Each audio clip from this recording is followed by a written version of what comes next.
The grand chamber of the Galactic Council stretched across 3 kilometers of polished marble, its crystalline dome reaching toward the stars like a monument to civilization itself. 700 species had representatives in this hall, from the towering Zephyrians with their 6 arms to the crystalline Nexari whose thoughts moved faster than light itself. For 3 millennia, this chamber had been the beating heart of galactic law, where the fate of entire star systems was decided with the raising of a scaled hand or the flicker of a bioluminescent tendril. Today, however, the chamber thrummed with an unusual tension. The delegates whispered among themselves in hundreds of languages, creating a symphony of concern that echoed off the marble walls. At the center of the vast space, the High Arbiter Corvin stood behind the podium of judgment, his 4 eyes scanning the assembled representatives with the gravity of someone about to make history. Corvin was a Thanari, his people known throughout the galaxy for their unwavering sense of justice and their photographic memories that span centuries. His silver-scaled skin caught the light from the dome above as he raised his primary arms for silence. The chamber fell quiet with the efficiency of a military formation. Esteemed delegates of the Galactic Council, Corvin's voice resonated through both the chamber's acoustics and the neural translation networks that allowed 700 species to understand each other. We gather today to address a matter that has troubled our collective conscience for far too long: the question of humanity's place among civilized species. A ripple of agreement moved through the chamber like wind across water. The delegate from Zarian Prime, a being that resembled a walking tree with golden bark, rustled its leaves in what humans might have interpreted as anticipation. Near the back, the Voidwalkers flickered in and out of visible spectrum, their excitement causing reality to bend slightly around their seats. For 57 years, Corvin continued, his voice carrying the weight of accumulated grievances, humanity has held a seat on this council. 57 years during which they have consistently demonstrated behavior patterns that are antithetical to galactic peace and cooperation. He gestured to the massive display screens that materialized around the chamber's perimeter. Images began flowing across them in rapid succession. Human ships engaging in what they called aggressive negotiations with pirate fleets. Human colonies that had somehow convinced entire separatist worlds to join the council peacefully. Human diplomats who had ended 3 different territorial disputes by suggesting solutions so creative that both sides ended up better than before. They call it ingenuity, muttered Ambassador Zethary of the Crimson Nebula Collective, her tentacles writhing with distaste. I call it unpredictable chaos. More images flashed across the screens. Human scientists working alongside Nexari researchers to develop faster-than-light communication systems.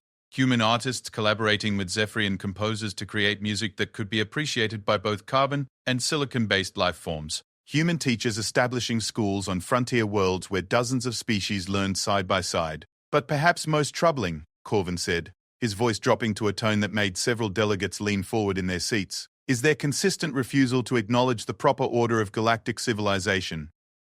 The screens now showed meeting recordings from various council sessions. In each one, the human representative could be seen politely but firmly disagreeing with established protocols, suggesting alternatives to time-tested procedures, or asking questions that made other delegates uncomfortable. When the hegemony of Andorra petitioned for expanded mining rights in the stellar graveyard, what did the human representative do? Corvin asked rhetorically. Did she support the logical decision to grant those rights based on prior precedent? No, she asked why the graveyard couldn't be turned into a memorial park for the 17 species whose homeworlds had been destroyed in the Great War. Several delegates shifted uncomfortably. The Stellar Graveyard Memorial had actually been built, and it had become one of the most visited sites in the galaxy. Tourism revenue alone had exceeded what mining could have provided by a factor of 10. When the Trade Consortium proposed standardizing cargo vessel designs for improved efficiency, what did the human delegation suggest? Corvin's 4 eyes blazed with indignation. They questioned whether efficiency should come at the cost of cultural expression. They proposed that each species should be allowed to maintain their traditional ship designs while sharing advanced safety and navigation technologies freely, more uncomfortable shifting. The hybrid approach had resulted in the most beautiful and diverse fleet in galactic history, while also achieving safety standards that surpassed anything the original standardization could have accomplished. Ambassador Vextai of the Silicon Republics raised one of her crystalline appendages. High Arbiter, while I appreciate the concerns raised, I must point out that human suggestions have frequently resulted in positive outcomes for the galaxy as a whole. A chorus of electronic whistles and subsonic grumbles rose from various sections of the chamber. A delegate from the Hive clusters speaking through their collective consciousness relay added, Statistical analysis indicates that human involvement in council decisions has increased overall satisfaction ratings among member species by 37%. Corvin's scales darkened, a sign of deep displeasure among his people. Esteemed colleagues, you miss the fundamental issue at stake here. This council has maintained galactic peace and prosperity for 3,000 years through adherence to established principles and procedures. The humans' tendency to question, to innovate, to suggest alternatives to every established practice, this behavior threatens the very foundation of our civilization. The chamber erupted in a cacophony of discussion. Some delegates agreed vigorously with Corvin's assessment, while others argued just as passionately that human innovation had brought nothing but benefits. The quantum collective, a species that existed in multiple dimensions simultaneously, flickered between states of agreement and disagreement so rapidly that their section of the chamber became a strobing light show. Through it all, one section of the chamber remained notably quiet. The human delegation consisted of 3 representatives. Ambassador Sarah Chen, a woman in her 50s whose calm demeanor had earned respect even from species that considered humans too unpredictable. Dr. Marcus Webb, a xenobiologist who had spent his career studying and working with alien species. And Commander Lisa Rodriguez, a former military officer who now specialized in interspecies conflict resolution. Ambassador Chen sat with her hands folded in her lap, her expression neutral but alert. She had heard rumors about today's session for weeks, but the full scope of what was happening was only now becoming clear. Dr. Webb was quietly taking notes on his tablet, recording not just the spoken words but the body language and environmental cues from dozens of different species. Commander Rodriguez kept her eyes moving across the chamber, her military training automatically cataloguing potential threats and allies. None of them looked surprised. High Arbiter Corvin raised his arms again, and gradually the chamber returned to order. The issue before us today is not whether human suggestions have occasionally been beneficial. The issue is whether the Galactic Council can maintain its authority and effectiveness while harboring a member species that consistently challenges the fundamental principles upon which this organization was founded. He paused, allowing his words to sink in. After extensive consultation with legal experts, historical scholars, and representatives from 412 member species, I am prepared to present a formal resolution for council vote. The screens around the chamber changed again, now displaying dense blocks of legal text in hundreds of languages simultaneously. At its core, the resolution was simple despite its complex language. Humanity would be permanently expelled from the Galactic Council and banned from all council territories, effective immediately upon passage. The proposed resolution, Corvin announced, classifies humanity as incompatible with civilized governance and recommends their immediate exile from all council-controlled space. This includes not only their removal from this body, but also the revocation of all trading privileges, diplomatic immunity, and territorial agreements. The silence that followed was deafening. Even the normally chattering gossamer folk, who communicated through constant subsonic chirping, fell completely quiet.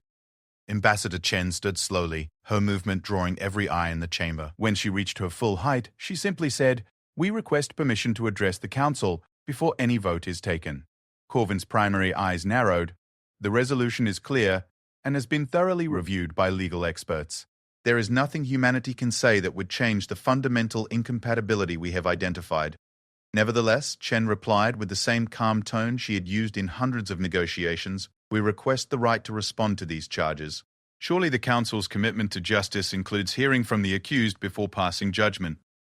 Murmurs of agreement rose from various sections. The right to speak before judgment was one of the oldest traditions in Council law, predating even the Thenari's involvement in galactic government. Corvin clearly wanted to refuse, but too many delegates were nodding in approval. Very well, the human delegation may address this council, but let it be clearly understood that this is a courtesy, not a debate.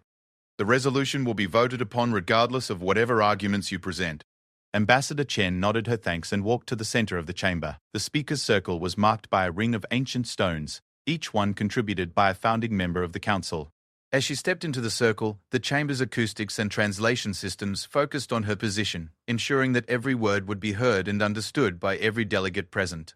"Honored representatives," she began, her voice carrying clearly through the vast space. I stand before you today, not to argue against Exile, but to ensure that this council fully understands what it is voting to accomplish. A puzzled silence greeted this unexpected opening.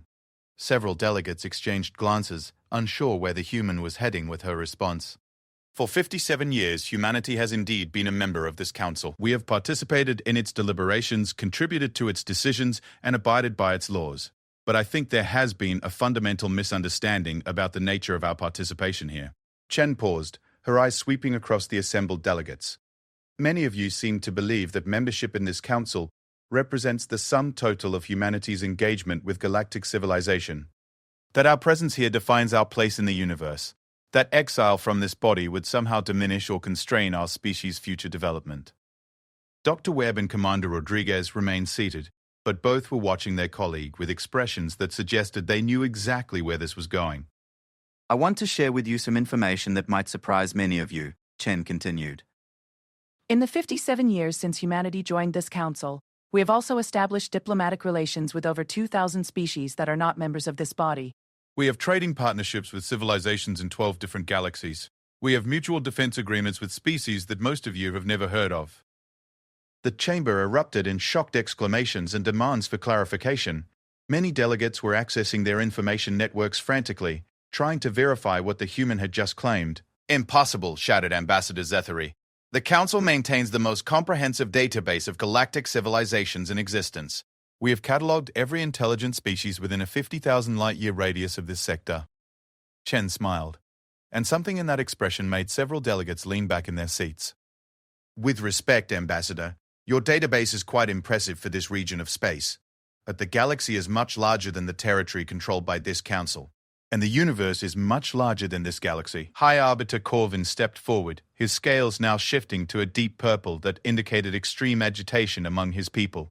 Are you claiming that humanity has been conducting unauthorized diplomatic relations with unknown alien species?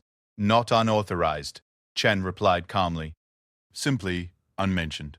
The Council's charter requires member species to report diplomatic contact with other member species. It says nothing about relationships with non-member civilizations. She gestured, and her own holographic display materialized in the center of the chamber. Unlike the Council's formal presentations, this display showed star maps that extended far beyond anything most delegates had ever seen. While the Council has spent the last 3,000 years perfecting governance of this region, Chen continued, humanity has spent the last century exploring beyond it. We have discovered that this Council, impressive as it is, represents less than 1% of the intelligent life in this galaxy alone. The star map zoomed in on specific regions, highlighting diplomatic missions, trade routes, and alliance networks that stretched across vast distances. Many of the species' names were completely unfamiliar to even the most well-traveled Council delegates.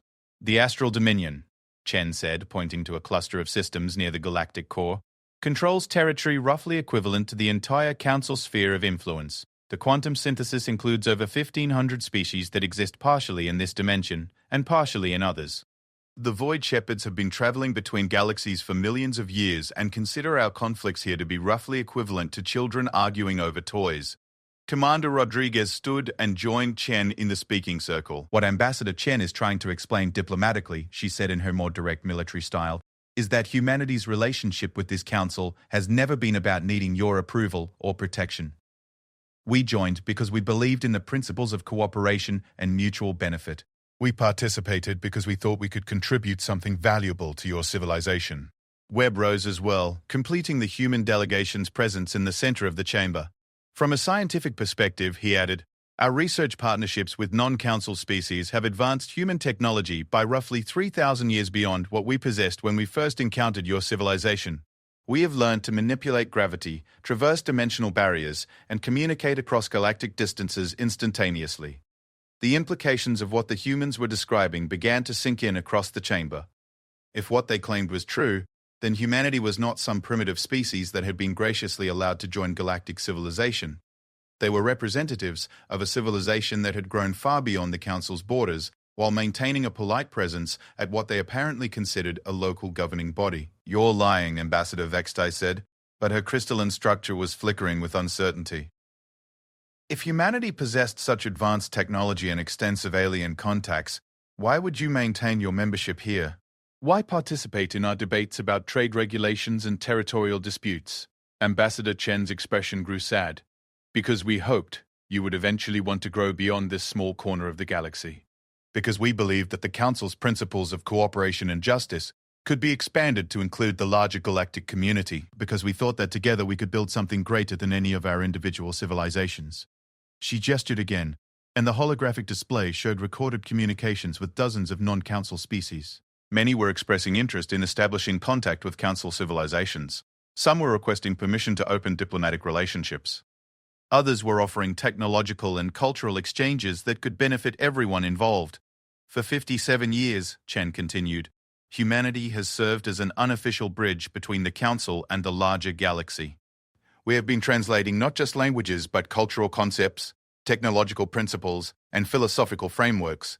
We have been preparing the way for this small portion of galactic civilization to join the greater community. High Arbiter Corvin's scales were now shifting rapidly between colors, indicating severe emotional distress. If what you claim is true, then why have you never reported these contacts officially? Why maintain such secrecy about these alleged relationships? Commander Rodriguez laughed, though there was no humor in the sound. With respect, High Arbiter, we tried. Dr. Webb submitted his first report on extra-Council civilizations 43 years ago. It was classified as speculative research and filed away. I submitted detailed analyses of non-Council military technologies 38 years ago. They were dismissed as theoretical possibilities. Ambassador Chen has attempted to introduce legislation expanding Council exploration and diplomatic outreach programs no fewer than 18 times over the past 2 decades. Dr. Webb accessed his own files and projected the voting records for all 18 attempts. In every case, the proposals had been defeated by overwhelming majorities, often accompanied by statements that the Council had no need to concern itself with unverified alien contact claims or destabilizing expansion proposals. You see, Ambassador Chen said quietly, the fundamental incompatibility that High Arbiter Corvin mentioned goes both ways. This Council has become so focused on maintaining its current structure and territories that it has lost the ability to imagine growth beyond them. Humanity, meanwhile, has never been able to accept the idea that this small region represents the limits of achievable civilization. The chamber fell into a stunned silence. The implications of what the humans were describing challenged not just the Council's authority, but its entire worldview. For 3,000 years, the Council had operated on the assumption that it represented the pinnacle of galactic civilization. The possibility that they were actually a minor regional government in a much larger universe was almost incomprehensible. Finally, Ambassador Zathary spoke, her voice barely above a whisper. Are you saying that humanity has been tolerating us? That you have been participating in our Council as some kind of charity? Not charity, Chen replied firmly. Hope. We hoped that eventually the Council would be ready to expand its horizons. We hoped that the principles of cooperation and justice that founded this organization could be scaled up to include the thousands of species and civilizations that exist beyond your current borders. We hoped that together we could build a truly galactic civilization instead of just a very large local government. She paused, looking around the chamber at faces that displayed shock, confusion, anger, and fear in equal measure. But today's proceedings have made it clear that this Council is not ready for such growth. Your response to 57 years of human participation has not been to ask how our different perspective could help the Council evolve. Instead, you have decided that our different perspective represents a threat that must be eliminated. High Arbiter Corvin stepped forward, his voice tight with barely contained anger. Are you threatening this Council? Are you suggesting that humanity's exile would have consequences beyond your own species' fate? Ambassador Chen shook her head sadly. No threats, High Arbiter. Just facts. Exile humanity if you choose. We will return to our exploration of the larger galaxy, to our partnerships with civilizations that span multiple dimensions and cross between galaxies routinely. We will continue building the kinds of cooperative relationships that we hope to eventually bring to this Council. She gestured to her colleagues, and all 3 humans began walking toward the chamber's exit. But understand what you are choosing, Chen called back over her shoulder. You are not exiling a troublesome member species. You are announcing to the galaxy that this Council prefers isolation to growth, control to cooperation, and the comfort of familiar limitations to the challenge of unlimited possibilities. The 3 humans reached the chamber's main entrance and paused. Commander Rodriguez turned back to address the room one final time. For what it's worth, she said, It has been an honor serving alongside many of you. Some of your species would be welcome partners in the larger galactic community when you're ready to join it. Others, she shrugged. Well, the universe is large enough for everyone to find their appropriate place in it. And with that, the human delegation walked out of the Galactic Council chamber for the last time. The silence they left behind was profound and unsettling. 700 species sat in their seats trying to process what they had just learned. Had humanity just revealed itself as a far more advanced civilization than anyone had suspected?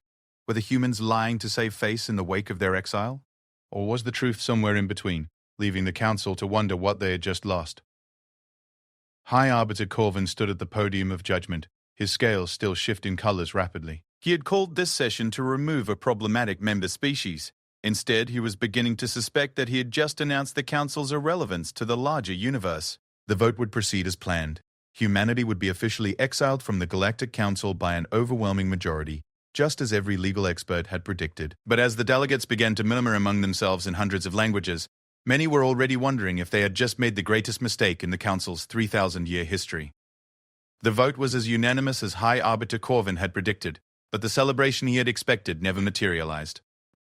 In the hours following humanity's exile, the Galactic Council chamber felt less like a triumphant seat of justice and more like the scene of a funeral where no one was quite sure who had died. Ambassador Sarah Chen's final words echoed through the minds of delegates as they returned to their quarters in the massive orbital station that housed the Council complex. The station itself was a marvel of cooperative engineering, built over centuries with contributions from dozens of species. Tonight, however, many of those same species were beginning to question whether their marvel was actually an island of isolation, floating in an ocean they had never bothered to explore. In the Zephyrian Quarter, Ambassador Kethnal stood on his balcony overlooking the station's central plaza, all 6 of his arms resting on the railing as he stared out at the stars. His people were natural philosophers, and the conversation with humanity had raised questions that would not be easily dismissed. "Computer," he said in his musical language, "access all records of human technological submissions to Council databases over the past 50 years. The holographic interface materialized before him, displaying thousands of documents. As Cathanal scrolled through them, patterns began to emerge that he had never noticed before. Human technological proposals were often decades ahead of anything other Council species were developing. More troubling, many of these proposals included references to collaborative research with non-Council partners that had been glossed over or ignored entirely. One document caught his attention, a proposal for instantaneous communication across galactic distances submitted by Dr. Marcus Webb 32 years ago. The proposal had been rejected as theoretically impossible based on current understanding of subspace physics. But buried in the technical specifications were references to successful tests conducted with something called the Nexus Collective, a name that appeared nowhere in Council databases. Kethnal's philosophical nature compelled him to dig deeper. He cross-referenced every alien civilization mentioned in human documents against the Council's comprehensive database of known species. The results were disturbing. 47% of the species mentioned in human reports had no corresponding entries in Council records. Either humanity had been fabricating evidence for decades, or the Council's knowledge of the galaxy was far more limited than anyone had realized. 3 kilometers away, in the crystalline habitat designed for silicon-based life forms, Ambassador Vextai was conducting her own investigation. The Silicon Republics prided themselves on logical analysis and data verification, and the claims made by humanity demanded rigorous examination. "Query the Galactic Survey database," she commanded her crystalline interface. Map all territories explored by Council expeditions in the last 1,000 years. The resulting display showed an impressive network of surveyed space extending roughly 50,000 light-years in every direction from the Council's core systems. It represented the work of centuries and the coordinated efforts of dozens of species. By any reasonable measure, it was a comprehensive map of known galactic civilization.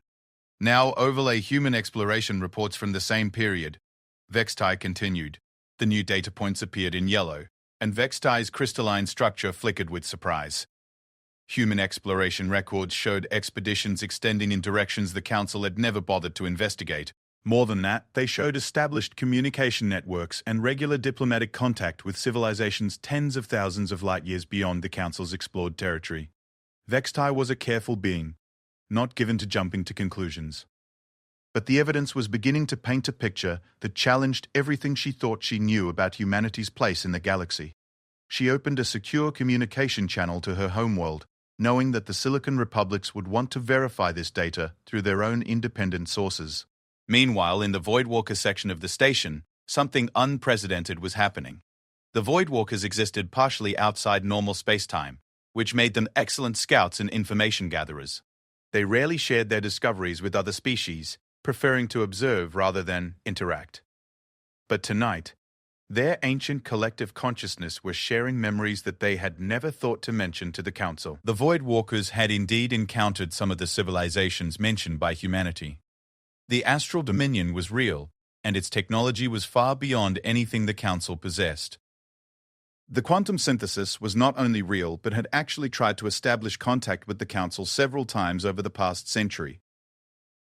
Those attempts had been filtered out by Council security systems as anomalous subspace interference, because they came from directions where no known civilizations existed. Most disturbing of all, the Voidwalkers' collective memory included observations of human ships operating in deep space alongside vessels from dozens of unknown civilizations. Humanity had not been lying about their extensive alien contacts. If anything, they had been understating the scope of their extra-Council relationships. The Voidwalkers rarely involved themselves in Council politics, but tonight they made an exception. They began sharing their observations with other species, not through official channels, but through the informal networks that connected the station's various quarters. By morning, the information had spread throughout the station like wildfire. High Arbiter Corvin received the first official report 3 hours after dawn. Ambassador Vextai requested an emergency meeting to discuss concerning inconsistencies in Council databases regarding extragalactic civilizations. An hour later, Ambassador Kethnal submitted a formal inquiry about possible gaps in Council exploration protocols. By noon, 17 different species had filed requests for access to previously classified human documents. Corvin found himself in the unprecedented position of trying to suppress information that was already spreading beyond his control. The more he tried to limit access to human records, the more determined various delegates became to uncover the truth. And the truth, as it emerged piece by piece throughout the day, was far more complex than anyone had anticipated. Dr. Webb's research files painted a picture of a galaxy teeming with civilizations that the Council had never imagined. Commander Rodriguez's military analyses revealed defense technologies that made Council fleets look like toys by comparison. But most significant were Ambassador Chen's diplomatic reports, which showed a human foreign service that had been quietly building relationships with hundreds of advanced civilizations for decades. The humans had not just been participating in Council sessions as equal members, they had been serving as interpreters and mediators between a vast galactic community and what that community apparently considered a small, isolated regional government. 3 days after the Exile vote, Ambassador Zethary stood in her private quarters staring at a communication that had arrived through channels she didn't even know existed. It was addressed to her personally, written in flawless Crimson Nebula linguistic protocols, and it had apparently been transmitted across 47,000 light-years instantaneously. The message read, "To the honored representative of the Crimson Nebula Collective, we have been informed by our human partners that your government has chosen to exile humanity from your regional council.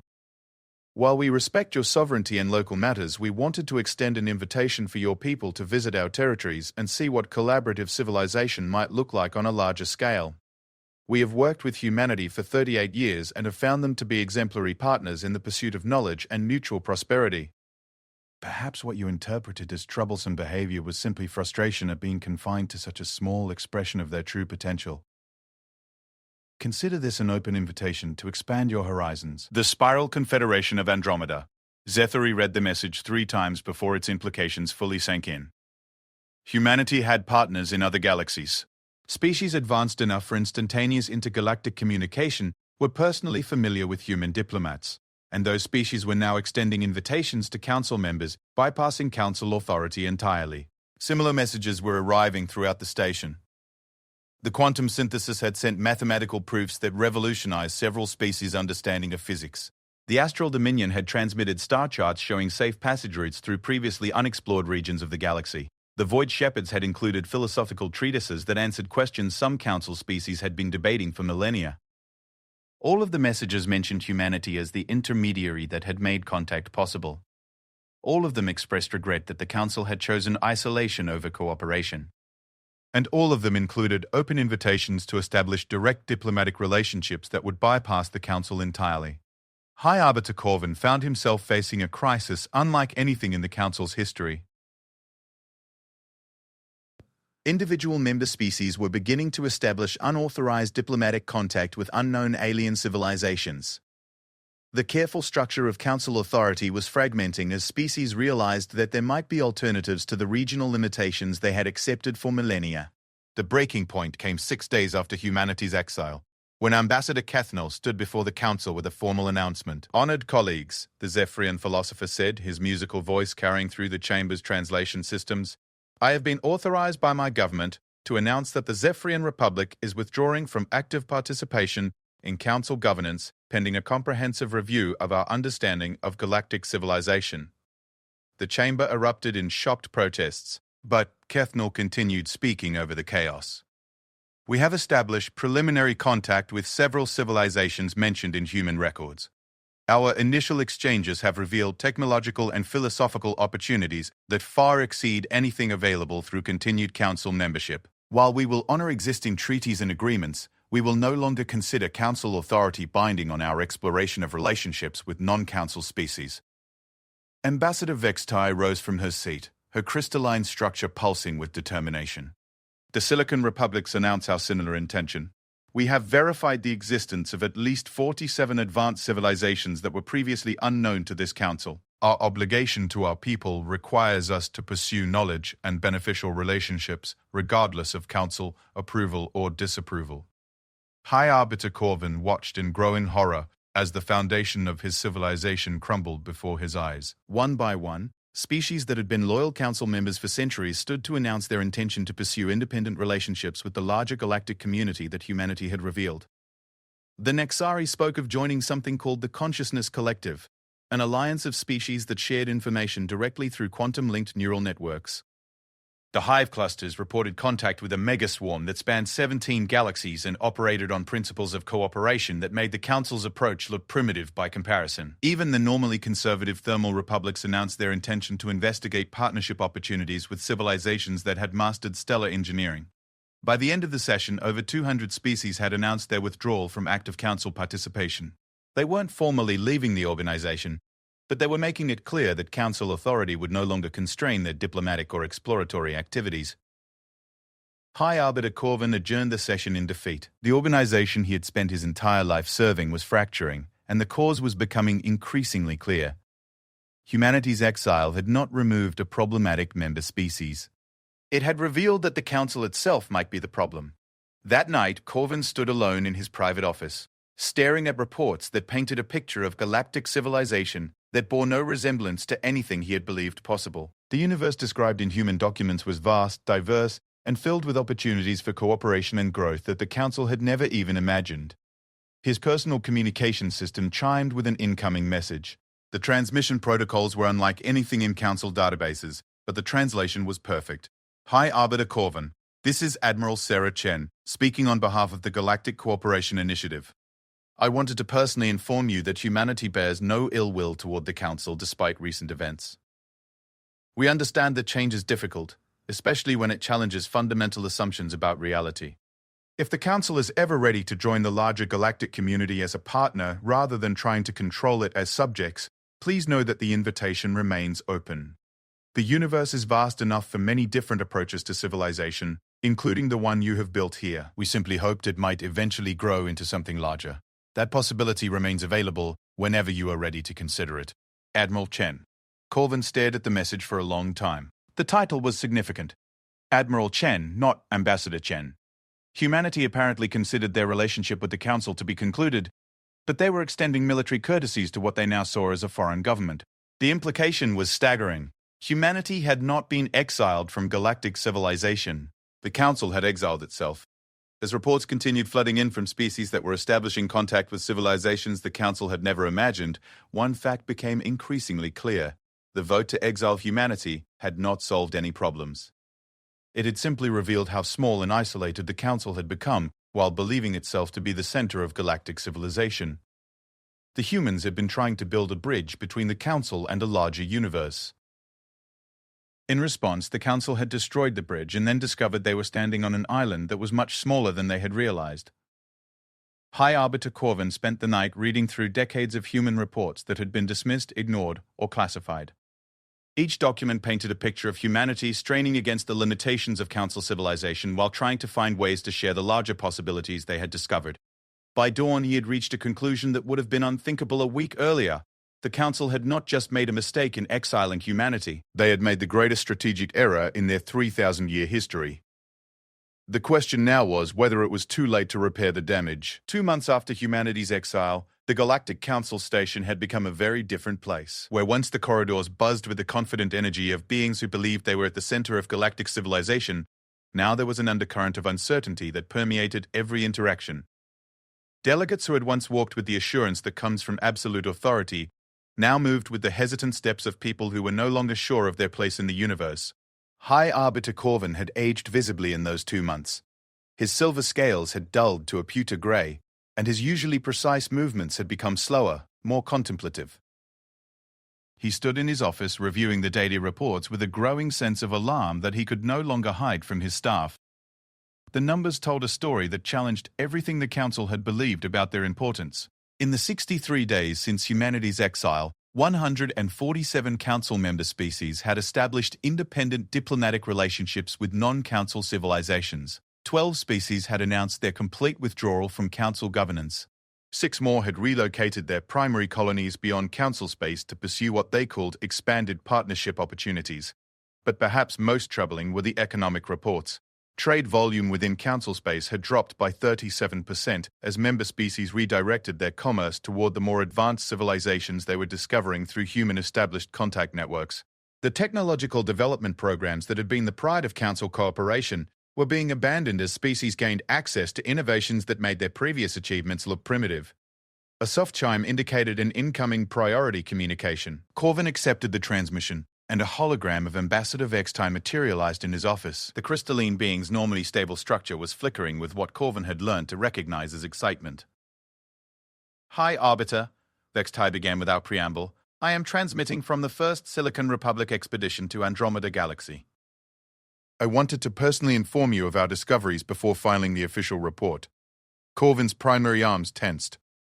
"Ambassador, I must remind you that extragalactic exploration requires Council approval and coordination. Independent expeditions violate numerous treaties and—" "High Arbiter," Vextai interrupted gently. "Those treaties and regulations apply to Council space. We are currently 47 million light-years outside Council jurisdiction." She paused, allowing the implications to sink in. "More importantly, we have discovered that what we thought was cutting-edge technology is actually considered primitive by the standards of the civilizations out here." The hologram shifted to show external views from Vextai's ship. Corvin found himself looking at structures that defied his understanding of engineering. Massive constructs that appeared to be built from crystallized space-time itself orbited stars that had been artificially stabilized to burn in colors that should have been impossible. Ships the size of planets moved between these structures with casual grace, their hulls seeming to shift between different states of matter as they navigated. "The Spiral Confederation has been building cooperative civilization for over 1,000,000 years, Vextai continued. They have 17,000 member species spanning 43 galaxies. Their governing council doesn't rule over its members. It serves as a coordination network for collaborative projects that span multiple dimensions." Corvin watched in stunned silence as the images showed massive engineering projects that involved dozens of species working together to reshape entire star systems for optimal habitation. These were not the careful, regulated development projects of Council space. These were civilizations that thought in terms of galactic ecology and interdimensional harmony. "They call humanity the bridge builders," Vextai said. "Apparently, humans have a unique talent for helping different species understand each other's perspectives and find common ground for cooperation. The Confederation credits humanity with facilitating the integration of over 300 new member civilizations in just the past 50 years. The implications hit Corvin like a physical blow. While the Council had been debating whether humanity was too disruptive for membership, the largest cooperative civilization in the known universe had been relying on human diplomats to facilitate the integration of hundreds of species. "There's more, High Arbiter. The Confederation has extended a formal invitation for the Galactic Council to join their organization as a junior partner. They've reviewed our governmental structure and believe it shows potential for growth, but they're concerned about our tendency toward isolation and resistance to beneficial change." Corvin's scales shifted to deep purple. the color of profound humiliation among his people. A junior partner? The Galactic Council, with 3,000 years of history and 700 member species, would be considered a junior partner? High Arbiter. The Confederation includes civilizations that were building intergalactic partnerships when our species were still discovering fire. From their perspective, our 3,000 years of regional cooperation represents an impressive start, but hardly qualifies us for senior status in a million-year-old organization. Vextai's hologram shifted again, showing what appeared to be a meeting of the Confederation's Coordination Council. The scale was staggering, thousands of different species participating simultaneously across multiple dimensions, with translation and communication systems that made Council technology look like primitive signal fires. They've also extended individual invitations to Council species that showed particular aptitude for collaborative civilization. The Silicon Republics have been offered immediate full membership based on our logical approach to problem solving and our commitment to knowledge sharing. Corvin felt something cold settle in his stomach. And you are considering accepting this invitation? High Arbiter, we have already accepted it. The opportunities for technological and philosophical advancement are beyond anything we could achieve within Council limitations. We will maintain our Council membership for now, but our primary allegiance and attention will be directed toward Confederation projects. After Vextai's hologram faded, Corvin sat alone in his office trying to process what he had learned. The careful structure of Council authority was not just fragmenting. It was becoming irrelevant. Species that had been loyal members for centuries were discovering that their true potential lay far beyond anything the Council could offer.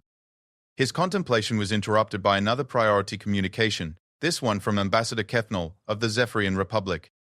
The philosopher's usual musical tones carried an undertone of excitement that Corvin found deeply disturbing. High Arbiter, I am transmitting from the Nexus Archive, located in what humans call the consciousness sector. I have been granted access to historical records that span over 10 million years of galactic development. Corvin's secondary eyes widened. 10 million years of records would encompass the entire history of known civilization and much more.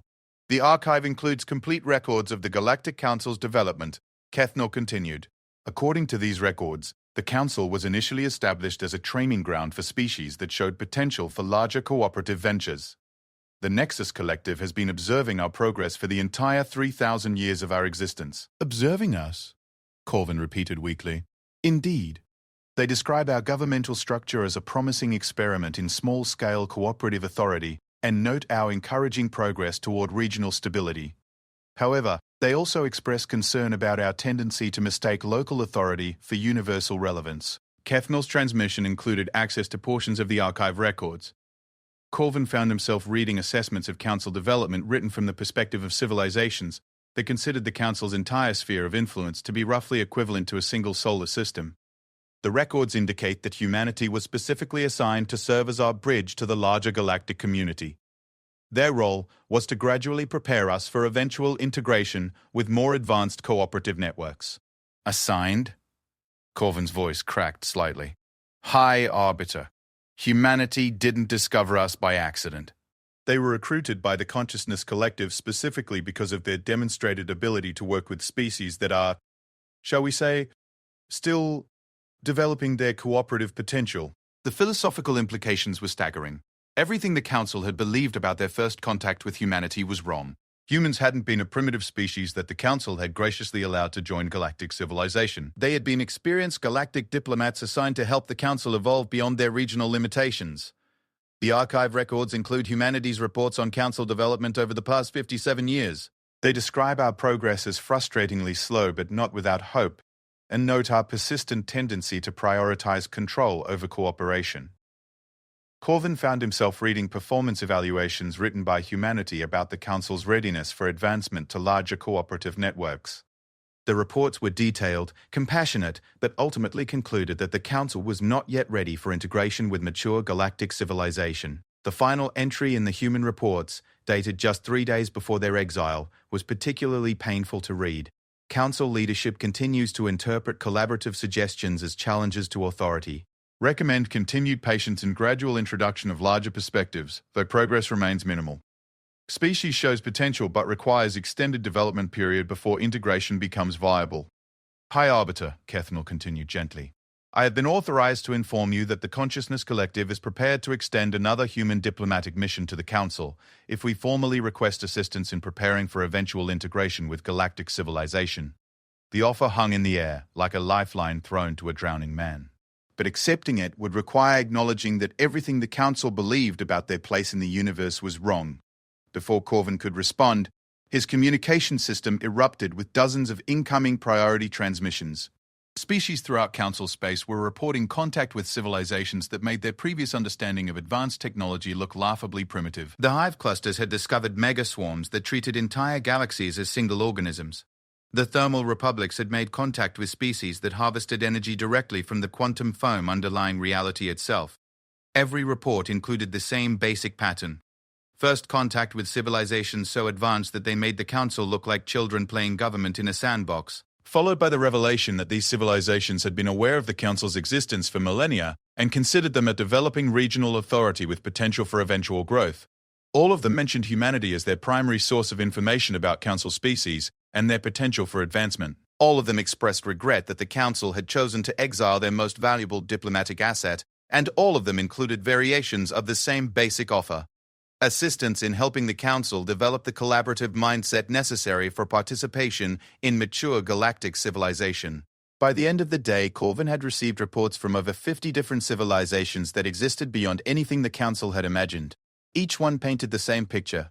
The universe was far larger, more cooperative, and more advanced than the Council had ever dreamed. And humanity had been serving as the Council's advocate and interpreter in that larger community for decades. The humans hadn't been exiled from galactic civilization. They had been recalled from a diplomatic assignment that their superiors had apparently concluded was no longer productive. That evening, Corvin stood before the Council's emergency assembly with news that would fundamentally change every delegate's understanding of reality. The chamber that had once been filled with the confident energy of galactic leadership now felt small and provincial, like a village meeting hall that had pretended to be Imperial Palace. "Honored delegates," Corvin began, his voice carrying none of its usual authority, "I have received reports today that require us to completely reassess our understanding of our place in galactic civilization." He activated the chamber's main display systems and began sharing the communications he had received. As the evidence mounted, star maps showing civilizations spanning dozens of galaxies, technological demonstrations that defied physics as the Council understood it, historical records placing the Council's entire existence in the context of a minor regional development project. The chamber fell into a silence deeper than anything in its 3,000-year history. "It appears," Corvin continued with painful difficulty, "that our vote to exile humanity was based on a fundamental misunderstanding of who they were and why they were here. Humanity was not a member species seeking our approval or protection. They were experienced galactic diplomats assigned to help us develop the cooperative mindset necessary for participation in mature galactic civilization. Species that had built their entire identity around being important members of galactic civilization were learning that they were actually students in a remedial cooperation class, and they had just expelled their teacher." Ambassador Zathari rose slowly from her seat, her tentacles drooping with dismay. "Are you saying that we are not actually galactic civilization? That we are some kind of training exercise?" Corvin's scales flickered between colors as he struggled to find words that could convey the scope of their situation. "I'm saying that galactic civilization is far larger and more advanced than we ever imagined, and that our place in it depends on our ability to learn cooperation rather than demanding control." The silence that followed was profound. 700 species sat in their seats, trying to process the collapse of everything they had believed about their importance in the universe. Finally, a small voice spoke from the back of the chamber. It was Ambassador Lythus of the Minor Coalitions, species so small and peaceful that they rarely participated in council debates. "High Arbiter," Lythus said hesitantly. "If humanity was trying to teach us cooperation, and we responded by exiling them for being too cooperative, what does that say about our readiness for advancement?" The question hung in the air like a judgment that could not be avoided. The Council had been given 57 years to learn the principles of true cooperation from teachers who were trying to prepare them for participation in a universe far greater than they had imagined. Their response had been to exile the teachers for suggesting that their classroom might be smaller than they wanted to believe. 6 months after humanity's exile, the Galactic Council faced a crisis that threatened its very existence. The emergency session called by High Arbiter Corvin was unlike any in the organization's 3,000-year history. Instead of the usual 700 delegates, fewer than 200 species had bothered to attend. The rest were too busy exploring the larger universe that humanity had revealed to them. The massive chamber felt cavernous with so many empty seats. Those delegates who had chosen to attend sat in small clusters, their conversations hushed and urgent. The confident atmosphere of galactic leadership had been replaced by the nervous energy of beings who were no longer certain they had anything meaningful to lead. High Arbiter Corvin stood at the podium of judgment, but the irony of that location was not lost on anyone present. Today, the Council would be judging itself, and the verdict was unlikely to be favorable. Honored delegates, Corvin began, his voice echoing strangely in the partially empty chamber. We face a situation that requires us to make decisions about the fundamental nature and purpose of this organization. He activated the main display systems, showing real-time status reports from across Council space. The numbers painted a stark picture of decline. Trade volume was down 73%, as member species redirected their commerce toward more advanced civilizations. Colonial expansion had virtually stopped, as species discovered that the territories they had considered prime real estate were actually considered marginal by galactic standards.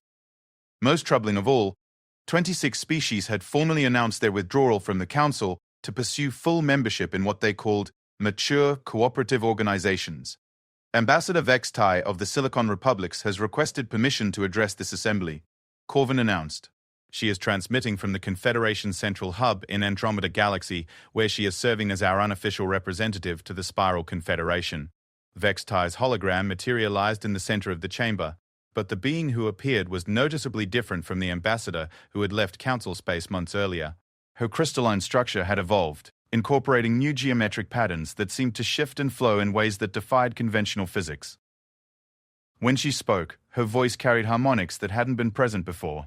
Honored colleagues, Vex Tai began, I address you today as both a member of this council and as a newly integrated partner in galactic civilization.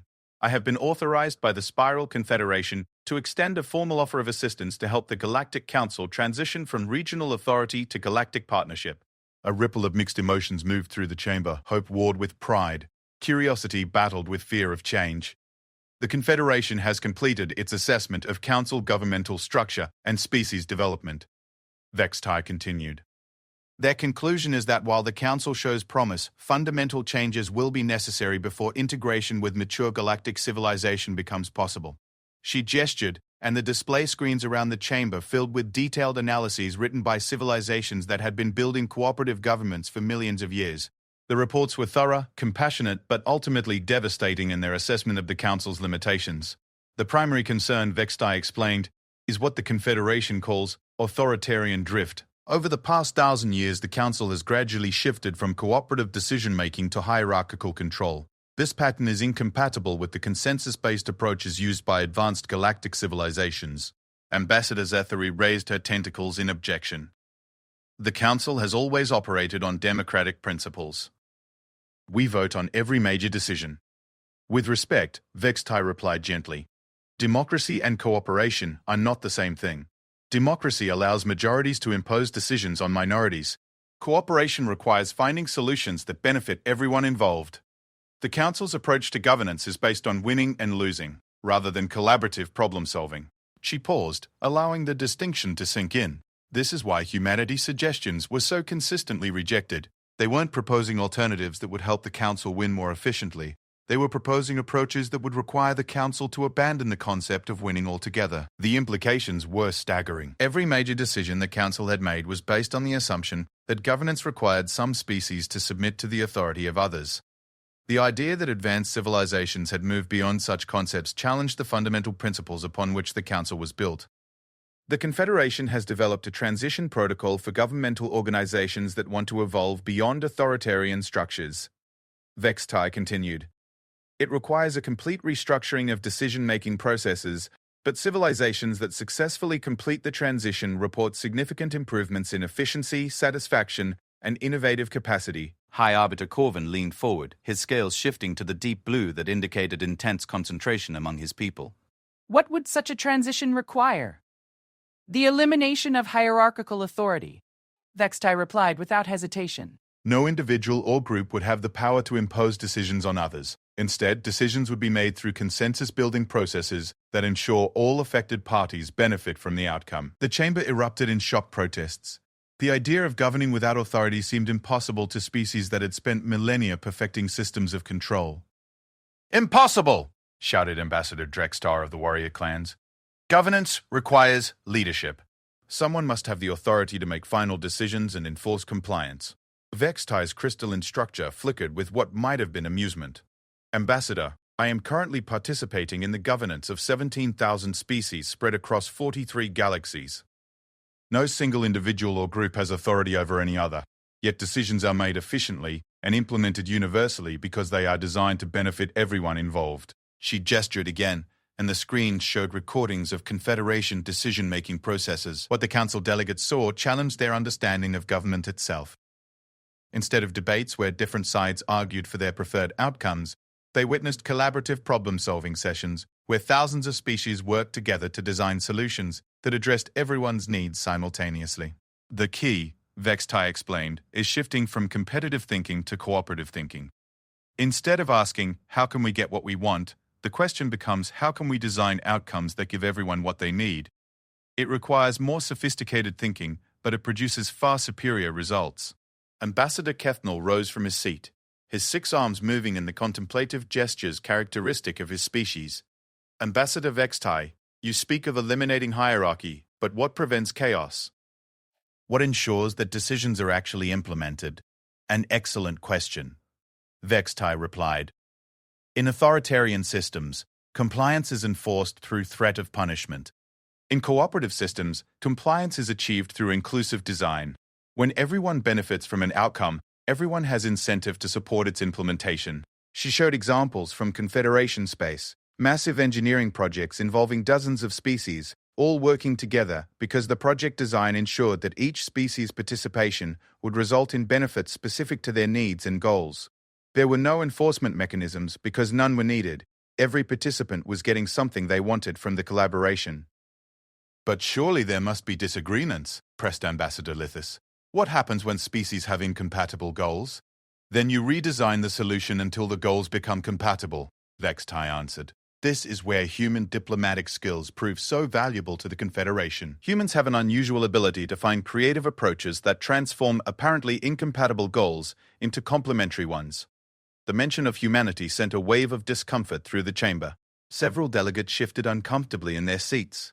The Confederation's assessment, Vextai continued, is that the Council's decision to exile humanity demonstrates exactly the kind of competitive thinking that prevents advancement to cooperative civilization.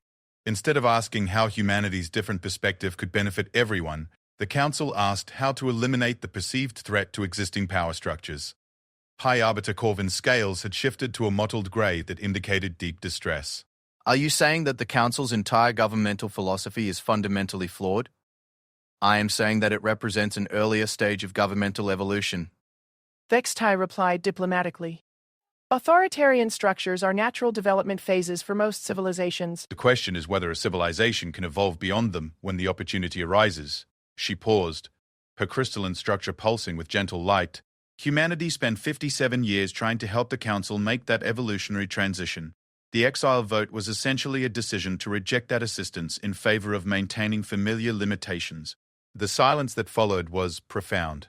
The delegates were beginning to understand that humanity's exile had not solved a problem. It had rejected a solution to problems they didn't even know they had. The Confederation's offer, Vextai continued, is to provide guidance and support for any Council species that want to attempt the transition to cooperative governance. This would not require abandoning the Council, but it would require fundamental changes in how the Council operates. Ambassador Zethary raised her tentacles hesitantly. What kind of changes? The elimination of the High Arbiter position and the hierarchical command structure. The replacement of majority rule voting with consensus-building processes. The redesign of all Council functions to operate through collaborative problem-solving rather than authoritative decree. Corvin felt something inside him collapse. Everything he had worked for, everything he had believed in, everything that had given his life meaning, it was all based on approaches that advanced civilizations had moved beyond centuries ago. And if we refuse this assistance? He asked quietly. Then the Council continues as it is, Vextai replied gently. a regional authority governing a small portion of this galaxy's less advanced civilizations. There is no shame in that role, but it would preclude participation in the larger galactic community. She gestured one final time, and the screen showed the true scope of galactic civilization. Thousands of galaxies connected by cooperative networks that spanned billions of species and operated on principles that the Council was only beginning to understand. It was beautiful, efficient, and utterly beyond anything the Council had imagined possible. The choice, Vextai concluded, is between growth and stagnation, between evolving into something greater or remaining satisfied with current limitations. The universe is large enough for both approaches, but only one leads to the kind of civilization that most species dream of joining. After Vextai's hologram faded, the chamber fell into a long silence. 200 delegates sat contemplating the collapse of everything they had believed about governance, civilization, and their place in the universe. Finally, Ambassador Lithis stood up. Her species was so small and peaceful that they rarely spoke in council sessions, but tonight her voice carried clearly through the vast chamber. "High Arbiter," she said quietly. "I move that this council formally request assistance from the Spiral Confederation in transitioning to cooperative governance structures."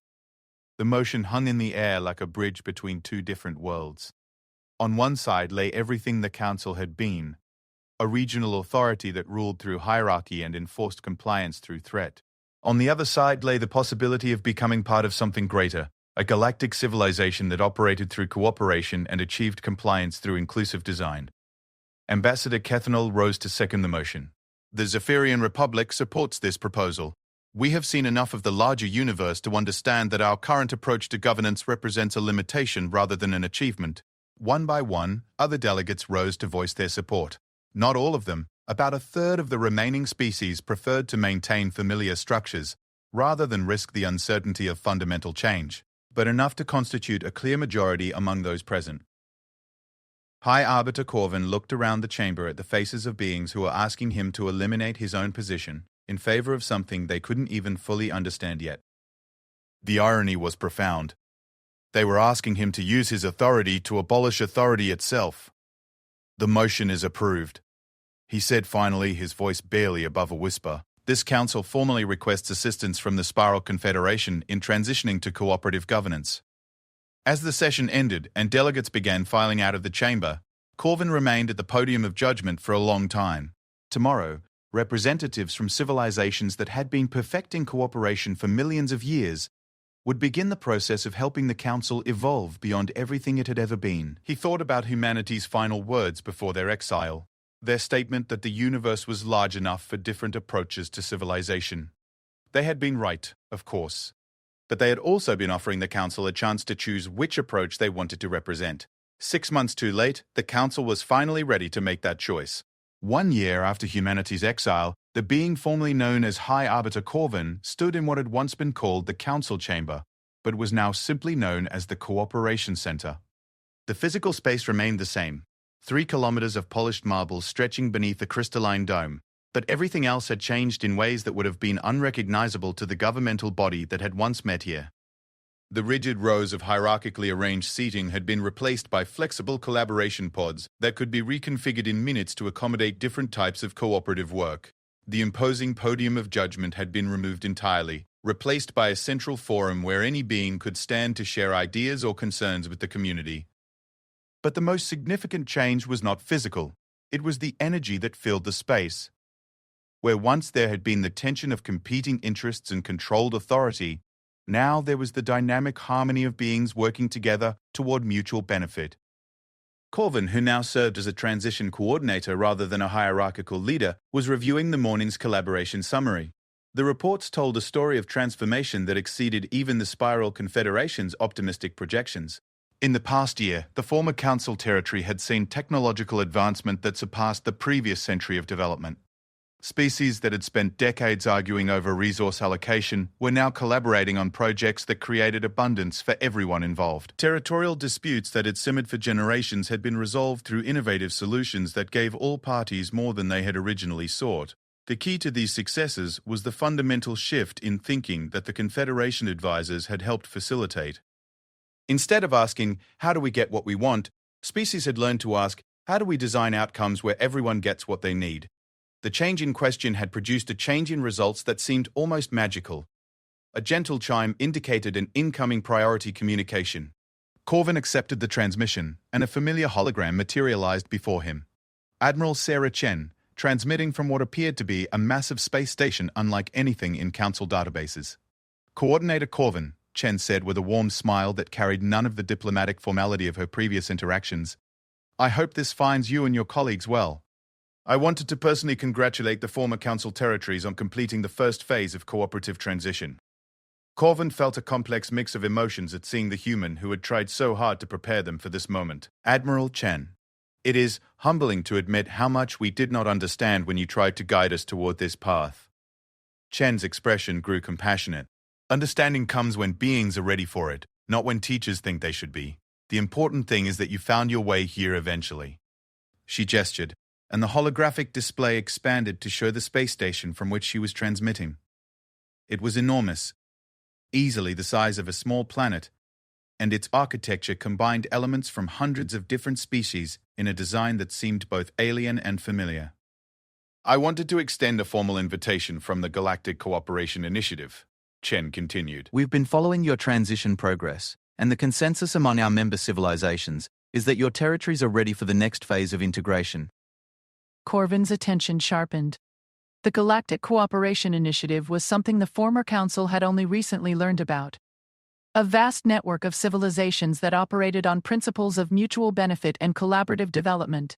It included not just the Spiral Confederation and the Consciousness Collective, but dozens of other cooperative organizations spanning multiple galaxies. What would that integration entail? Corvin asked. Partnership in projects that extend beyond your local territory, Chen explained. Collaborative engineering initiatives, shared research programs, cultural exchange networks, and cooperative exploration of regions that no single civilization could effectively survey alone. The display shifted to show examples of such projects. Corvin found himself looking at cooperative efforts that defied his previous understanding of what was possible. Species from dozens of different galaxies working together to construct ring worlds around stars that had been artificially enhanced for optimal energy output. Research collaborations that included beings whose natural lifespan was measured in minutes alongside others who existed for millions of years. The Andromeda Ring Project, Chen explained, indicating a massive construction that surrounded an entire galaxy in a network of habitable structures, involves over 2 million species and has been under development for 3,000 years. The cooperation required to coordinate such an effort has resulted in technological and social innovations that benefit every participant. Corvin stared at the images in wonder. 2 million species working on a single project? How is such coordination possible? Through the same principles you've been learning, Chen replied. When every participant benefits from the success of the whole, coordination becomes a natural expression of self-interest rather than a sacrifice imposed by authority. She showed more examples, scientific research networks where species shared discoveries instantaneously across galactic distances, creating acceleration in knowledge advancement that no individual civilization could achieve alone. Cultural exchange programs that allowed beings to experience life from the perspective of radically different species, leading to innovations in art, philosophy, and social organization that enriched every participant. But perhaps most relevant to your situation, Chen continued, are the governmental cooperation networks. Civilizations that share approaches to collaborative decision-making, helping each other develop more effective ways of achieving mutual benefit. The display showed networks of cooperative governments spanning thousands of galaxies, each one contributing innovations in organization and decision-making that improved the effectiveness of all participants. Your transition from hierarchical authority to collaborative cooperation has been remarkably successful, Chen noted. Several established cooperative civilizations have expressed interest in learning from your approaches to consensus building and inclusive design. Corvin felt a surge of pride, followed immediately by humility. A year ago, the Council had considered itself the pinnacle of galactic civilization. Now they were being recognized as promising students who had something valuable to contribute to teachers with millions of years of experience. There is one aspect of integration that I wanted to discuss personally, Chen added, her expression becoming more serious. The initiative requires that member civilizations demonstrate their commitment to cooperative principles by making decisions that prioritize mutual benefit over local advantage. She paused, allowing the significance of her words to register. Specifically, we need to know whether your territories would be willing to share the advanced technologies you've developed during your transition period. with civilizations that are still operating under hierarchical governmental structures. The question struck Corvin like a physical blow. During their transition year, the collaborative approaches facilitated by Confederation advisors had led to technological breakthroughs that gave former Council territories significant advantages over their neighbors. Sharing those technologies would eliminate those advantages while helping potential competitors. You're asking us to give away our technological superiority to civilizations that might use those advantages against us, Corvin said slowly. I'm asking you to demonstrate whether you've truly internalized the principle that mutual benefit produces superior outcomes to competitive advantage, Chen replied gently. This is the fundamental test that every civilization faces when transitioning from competitive to cooperative thinking. Corvin understood the deeper implications. True cooperation required trusting that helping others succeed would ultimately benefit everyone involved, even when the immediate consequences seem disadvantageous. What if those civilizations use our technological gifts to strengthen hierarchical structures that oppose cooperative development? He asked. Chen smiled. Then they will discover the same thing your civilization learned, that hierarchical approaches produce inferior results to cooperative ones.